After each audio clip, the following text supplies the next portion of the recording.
Dear student, welcome back my channel. இன்னைக்கு நம்ம கிளாஸ்ல என்ன பார்க்க போறோம்னா பயோமாலிகூல்ஸ். பயோமாலிகூல்ஸ்னதுமே ஈஸியான ஒரு டாபிக் தான். பயோமாலிகூல்ஸ்ல இன்னைக்கு நம்ம என்ன பார்க்க போறோம்னா கார்போஹைட்ரேட்ஸை பத்தி பார்க்க போறோம். அப்போ கார்போஹைட்ரேட்ஸ்னா உங்க எல்லாருக்குமே ஒரு சின்ன ஐடியா இருக்கும். கார்போஹைட்ரேட்ஸ் எங்கேருந்து கிடைக்குதுன்னு தெரியும். எப்படி நம்ம கார்போஹைட்ரேட்ஸ் நம்ம உடம்புக்கு யூஸ் ஆகுதுன்னு எல்லாமே உங்களுக்கு தெரியும். ஜஸ்ட் இன்ட்ரோடக்ஷன் பார்ட் மட்டும் இப்போ பார்க்க போறோம். கார்போஹைட்ரேட்ஸ் வந்து எங்கேருந்து கிடைக்குதுன்னா ஜெனரலா already you know that carbohydrates are produced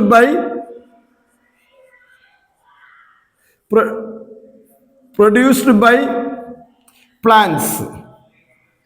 பிளான்ட்ஸுடைய வெஜிடபிள்ஸாக இருக்கலாம், இல்லைன்னா ஃப்ரூட்ஸாக இருக்கலாம், இல்லைன்னா வந்து டியூபர்ஸ் அந்த கிழங்கு வகைகளாக இருக்கலாம். இதுலேருந்தெல்லாம் கிடைக்கிற ஒரு ஆர்கானிக் காம்பவுண்ட்ஸை தான் நம்ம கார்போஹைட்ரேட்ஸ்ன்னு சொல்கிறோம். Carbohydrates one of the essential for our human body. நம்ம ஹியூமன் பாடிக்கு வந்து ஒரு நியூட்ரியன், ஒரு தேவையான ஒரு நியூட்ரியன் தான் கார்போஹைட்ரேட். இந்த கார்போஹைட்ரேட்டை நம்ம எங்கேருந்து கிடைக்கிறோம்னா பிளான்ட்ஸ்லேருந்து தான் மேஜராக எடுத்துக்கிறோம். அப்போ இந்த கார்போஹைட்ரேட்டை பற்றி எக்ஸ்பிளைன் பண்ணும்போது இது ஒரு ஜெனரல் ஃபார்முலா கொடுக்குறாங்க. அது ஜெனரல் ஃபார்முலா என்னன்னா CxH2OY டைம்ஸ். இந்த மாதிரி ஒரு ஜெனரல் ஃபார்முலா கொடுக்குறாங்க. இப்போ ஜெனரல் ஃபார்முலா இப்போ நம்ம ஜெனரலாக பார்த்தோம்னா எல்லா ஆர்கானிக் காம்பவுண்ட்ஸ்லையுமே ஜெனரல் ஃபார்முலா பார்ப்போம்.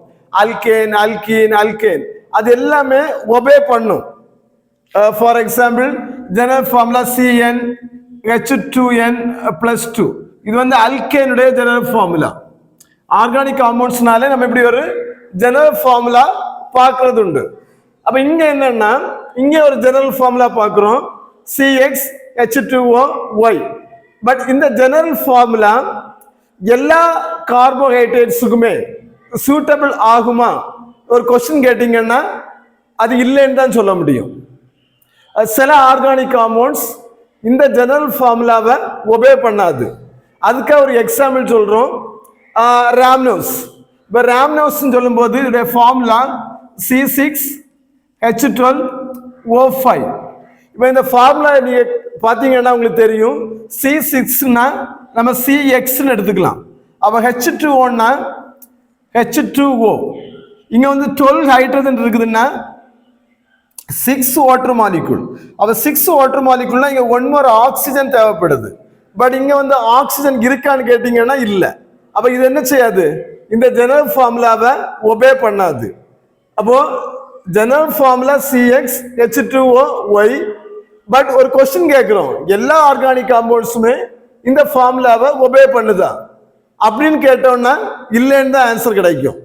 ஏன்னா சில ஆர்கானிக் காம்பவுண்ட்ஸ், சில கார்போஹைட்ரேட்ஸ் இந்த ஃபார்முலாவை ஒபே பண்ணல. ஓகேங்களா?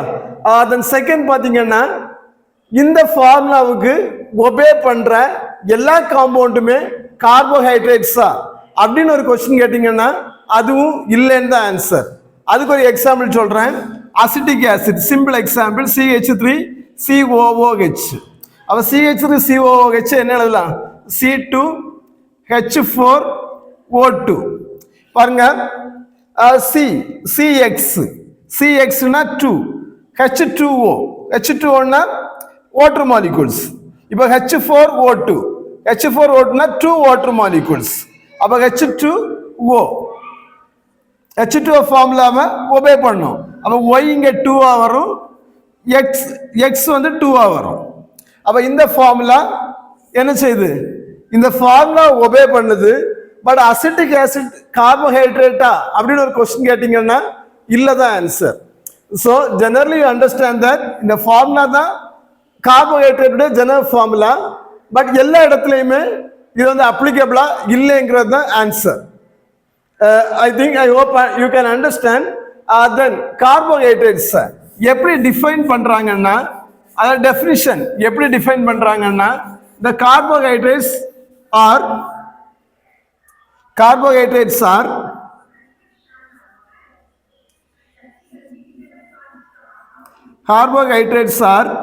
optically active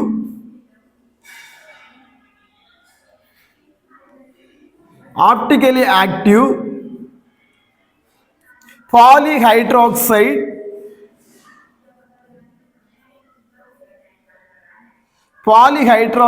of aldehyde or ketones.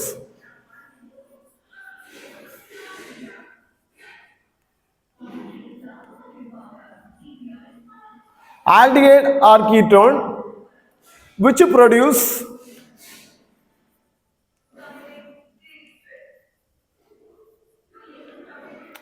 produce such unit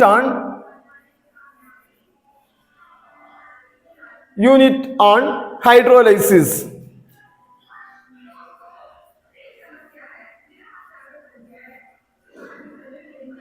இதான் வந்து இந்த கார்போஹைட்ரேட் டெஃபினிஷன் கொடுக்குறாங்க. அது கார்போஹைட்ரேட் என்ன சொல்றோம்னா ஆப்டிகலி ஆக்டிவ். இங்கேயுமே எல்லா கார்போஹைட்ரேட்டுமே ஆப்டிகலி ஆக்டிவான்னு கேட்டா அதுக்கும் ஆன்சர் இல்லைன்னு தான் கிடைக்கும். Most of the optical carbohydrates ஒரு ஹை பர்சன்டேஜ் கார்போஹைட்ரேட்ஸ் ஆப்டிகலி ஆக்டிவா இருக்கும். Polyhydroxide number of hydroxide number அதிகமா இருக்கும்.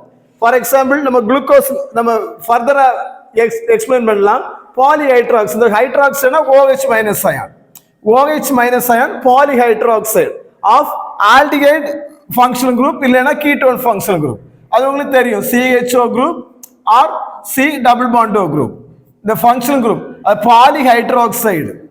ஹைட்ராக்சைடு அதிகமாக இருக்குது, கீட்டோனா இருக்கலாம் இல்லைன்னா ஆல்டிகைடா இருக்கலான்னு தான் கார்போஹைட்ரேட் டெஃபினிஷன் கொடுக்குறாங்க. இப்போ which produce such units on hydrolysis. இது எப்படி ப்ரொடியூஸ் ஆகுதுன்னா ஹைட்ரோலைசிஸ் பண்ணும்போது ப்ரொடியூஸ் ஆகுது. which produce such units. இந்த யூனிட்ஸ் இப்போ பார்த்தீங்கன்னா இப்போ ஆல்டிகைட் கீட்டோன் யூனிட்ஸ்ன்னு சொல்றோம். இது வந்து நம்ம பார்க்கும்போது இப்போ சுக்ரோஸ்ன்னு சொல்லுவோம். அப்போ சுக்ரோஸ்ன்னு சொல்லும்போது அதுல என்ன செய்ய முடியாது. இப்போ ஆல்டிகைட் கீட்டோன் நம்ம பேச மாட்டோம். பட் இந்த ஹைட்ரோலைசிஸ் பண்ணும்போது அங்க என்ன பேசுவோம், ஆல்டிகைட் அண்ட் கீட்டோன் இருக்குதுன்னு சொல்லுவோம். அதாவது குளுக்கோஸும் ஃப்ரக்டோஸையும் பற்றி பேசுவோம். ஸோ அதான் சொல்லியிருக்காங்க which produce such unit on hydrolysis சொல்றாங்க. இப்போ வந்து கார்போஹைட்ரேட்ஸ் வந்து எல்லாமே எப்படி இருக்கும்னா எல்லாமே இல்லை, மோஸ்ட் ஆஃப் த கார்போஹைட்ரேட்ஸ் வந்து சுகர் இருக்கும், சுகர் டேஸ்ட், அதாவது ஸ்வீட் டேஸ்ட் இருக்கும். அப்ப ஸ்வீட் டேஸ்ட் இருக்கிற கார்போஹைட்ரேட் சுகர் சொல்றாங்க, கார்போஹைட்ரேட் சுகர் சொல்றாங்க.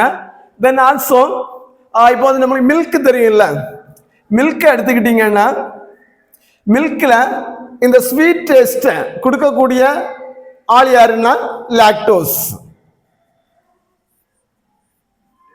லாக்டோஸ்ங்கிற ஒரு கார்போஹைட்ரேட். இப்போ கார்போஹைட்ரேட் இன்ட்ரோடக்ஷன் பார்த்தோம்னா இவ்வளவுதான். நெக்ஸ்ட் வந்து கிளாசிபிகேஷன்.